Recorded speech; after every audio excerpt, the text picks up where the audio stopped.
नमस्कार मित्रों, प्यारे बच्चों। जब से न्यू एजुकेशन पॉलिसी 2020 आई है, बच्चों के मन में ये जिज्ञासा क्वेश्चन बार बार है। और चूँकि मैं भी एक शिक्षक हूँ तो मुझसे बच्चे बार बार ये क्वेश्चन कर रहे हैं कि सर हमारा जो है 9th से 12th का क्या होगा, हमारी क्या प्लानिंग होगी, हमारा एग्ज़ाम पैटर्न कैसा होगा। तो मैं आज इस वीडियो में आपके कॉन्सेप्ट क्लियर करना चाहूँगा कि जैसा कि ये जो पॉलिसी है इसको इम्प्लीमेंट करने का जो गवर्नमेंट ने डिसाइड किया है वो 2030 से 40 के बीच है बच्चा, 2030 टू 2040 इस पीरियड में ये पूरी पॉलिसी इम्प्लीमेंट हो जाएगी। इसका मतलब अभी 2020 से 2030 तक इसको पूरा इम्प्लीमेंट करने के लिए प्रोसेस चलेगी। गवर्नमेंट के अलग अलग स्टेट गवर्नमेंट से बातचीत होगी, उनके एजुकेशन मिनिस्टर के आपस में मीटिंग होगी, फिर इनका सिलेबस डिसाइड होगा।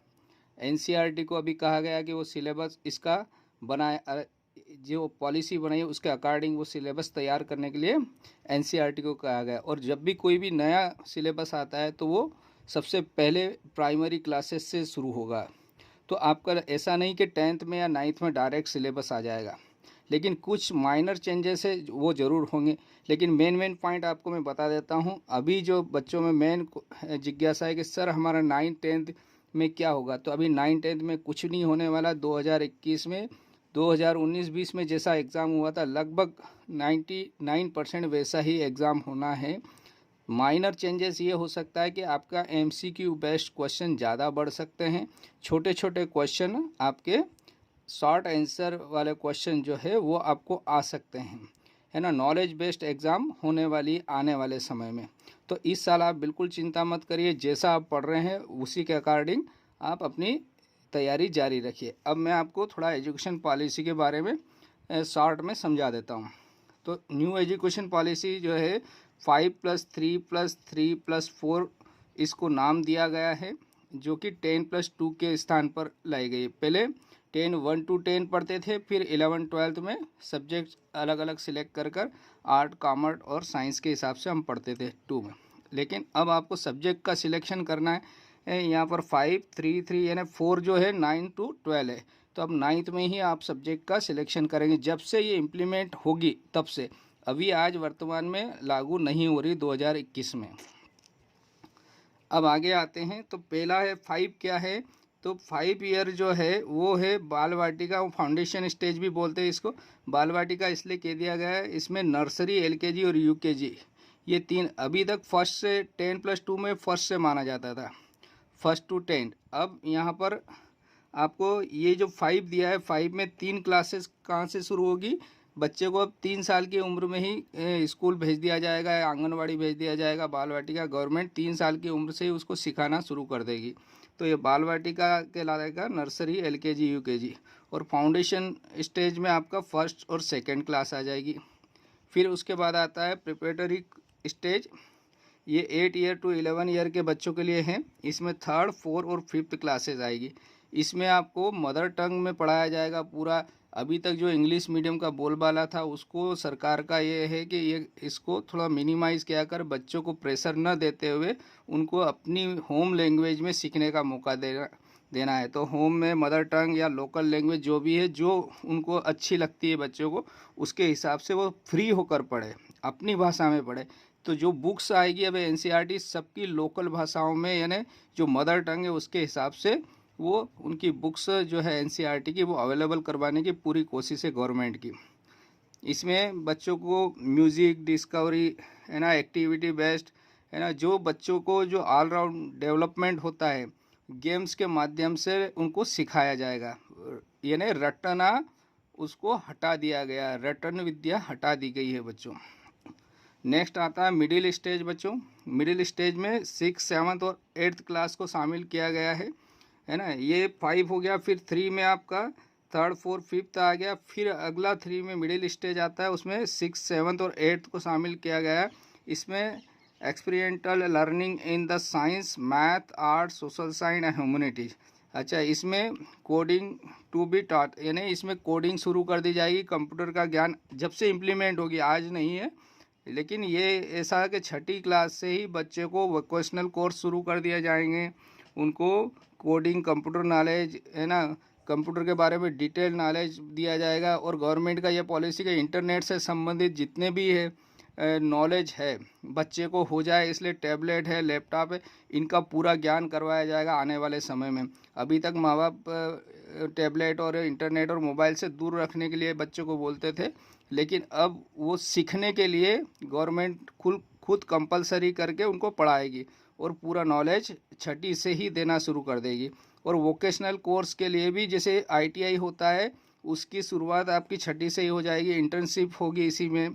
तो इसमें डिटेल है। अब जो आने वाला समय है बच्चों को सीखने के हिसाब से बहुत अच्छा होगा। जो छोटे बच्चे हैं उनके लिए तो बहुत ही अच्छा है आने वाला समय। न्यू पॉलिसी बहुत अच्छी है, बच्चों को सीखने का मौका मिलेगा। ये रटने वाली विद्या जो है, जो थोपने वाला है, वो सब हटने वाला है बच्चों।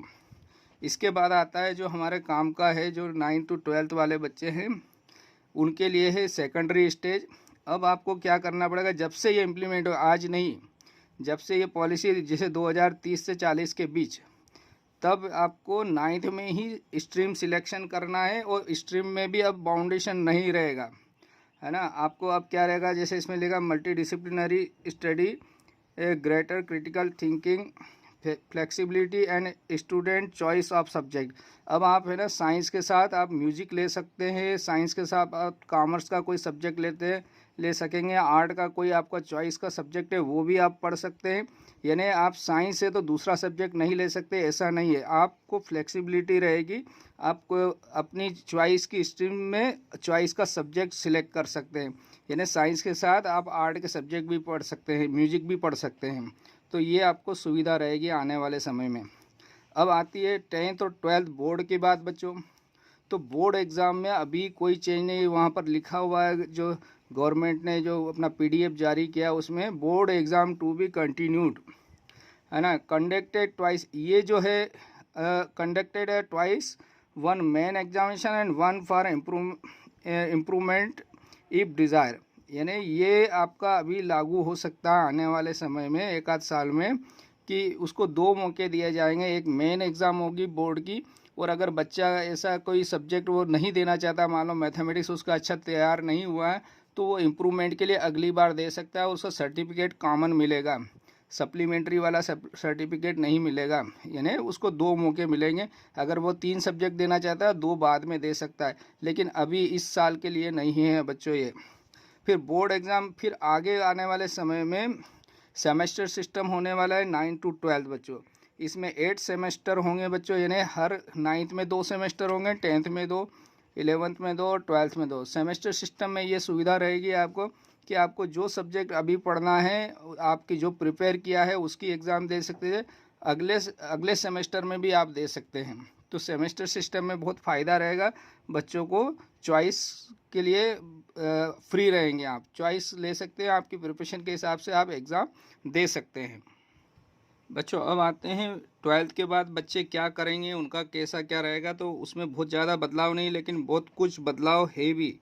अब आपको बार बार भटकना नहीं पड़ेगा, अलग अलग कॉलेज के एग्ज़ाम के लिए अलग अलग नहीं जाना पड़ेगा। NTA जो है एक ही कॉमन एंट्रेंस एग्ज़ाम आयोजित करेगा, जिससे आपको किसी भी कॉलेज में एग्ज़ाम, किसी भी फील्ड में जाना हो, उन सब के लिए एक ही अलग से एक ही जगह एग्ज़ाम होगी, अलग अलग कॉलेज के एग्ज़ाम नहीं देना पड़ेगी आपको। तो ये सबसे बड़ा फ़ायदा है। हायर एजुकेशन इंस्टीट्यूट में आपको एडमिशन लेना है तो NTA एक ही कॉमन एग्ज़ाम लेगा आपका, जिससे आप सभी जगह अप्लाई कर पाएंगे। फिर आपको आगे आता है जो अंडर ग्रेजुएट पोस्ट ग्रेजुएट के थे, इसमें बहुत कुछ बदलाव किया गया है बच्चों। इसमें जैसे मान लो किसी बच्चे ने 1 साल जो आप ग्रेजुएशन कर रहे हैं, मान लो तो आपने फर्स्ट ईयर पढ़ के छोड़ दिया, तो इसमें सर्टिफिकेट आपको मिल जाएगा। किसी कारण से आपने 2 साल पढ़ाई करी उसमें, तो 2 साल के लिए आपको डिप्लोमा दे दिया जाएगा। और जब आप 4 साल बाद फिर कॉलेज ज्वाइन करना चाहते हैं तो आप 3rd ईयर में ज्वाइन कर सकते हैं।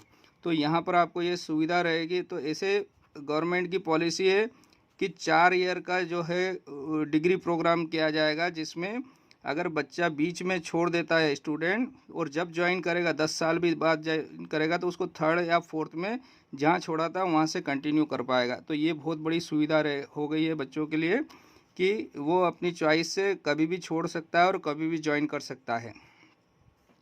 फिर आगे एक बहुत महत्वपूर्ण इम्प्रूवमेंट हुआ है, फाइनेंशियल ऑटोनॉमी दे दी गई है। लगभग 45,000 कॉलेज को ऑटोनॉमस बना दिया गया है, तो वो अपने हिसाब से सिलेबस डिसाइड करेंगे और क्या अच्छा है उस हिसाब से बच्चों ताकि स्वतंत्रता रहेगी, अच्छी क्वालिटी एजुकेशन निकलेगा। ये बहुत बड़ा उलट फेर किया है, मतलब फेरबदल किया है, जो कि हमारे आने वाले भविष्य को तराशने के लिए। नेक्स्ट है, top 100 university in the world can now set up their campus in India. जो बड़ी बड़ी ऑक्सफोर्ड यूनिवर्सिटी और जो बड़ी बड़ी यूनिवर्सिटी है वर्ल्ड की, वो सभी गवर्नमेंट का प्रयास है कि उनकी यूनिवर्सिटी का कैंपस अपने इंडिया में आ जाए, तो बच्चों को बाहर जाकर इतना पैसा खर्च नहीं करना पड़ेगा। वो यहीं पर उनका नॉलेज उनको मिल जाएगा, उनके प्रोफेसर यहीं पर उनको पढ़ाई के लिए सुविधाएं उपलब्ध करवा पाएंगे, उनके प्रोफेसर यहीं विजिट करेंगे और आपको पढ़ाएंगे। नेक्स्ट आता है आईआईटी जो है, उसमें अभी तक जैसे साइंस आईआईटी को हम ये मानते थे कि भैया उसमें सिर्फ कॉमर्स वाले नहीं जा सकते हैं, आर्ट वाले नहीं जा सकते हैं। तो अब जो है सभी के लिए गवर्नमेंट का है कि आईआईटी में सभी तरह की एजुकेशन दी जाएगी। साइंस के अलावा भी आपको एजुकेशन मिलेगा, यानी हायर इंस्टीट्यूट जो है, अच्छे क्वालिटी वाले इंस्टीट्यूट है, उनमें भी ह्यूमैनिटीज़ को पढ़ने का मौका मिलेगा बच्चों। तो बच्चों ये थी मेन जानकारी जो हमारे 9 to 12 के लिए विशेषकर मैंने बनाया है। तो आपको अभी घबराने की ज़रूरत नहीं, और अगर ये इम्प्लीमेंट होगी तो आपको फ़ायदा ही फ़ायदा होगा। इसलिए निश्चिंत होकर आपके टीचर्स जो आपको पढ़ा रहे हैं उसके अकॉर्डिंग पढ़िए। और मेरी आपको शुभकामनाएं। आपको वीडियो अच्छा लगा है तो अपने दोस्तों को भी शेयर करिएगा, सही जानकारी दोस्तों तक पहुँचाने की कोशिश करिएगा। Thank you, have a nice day.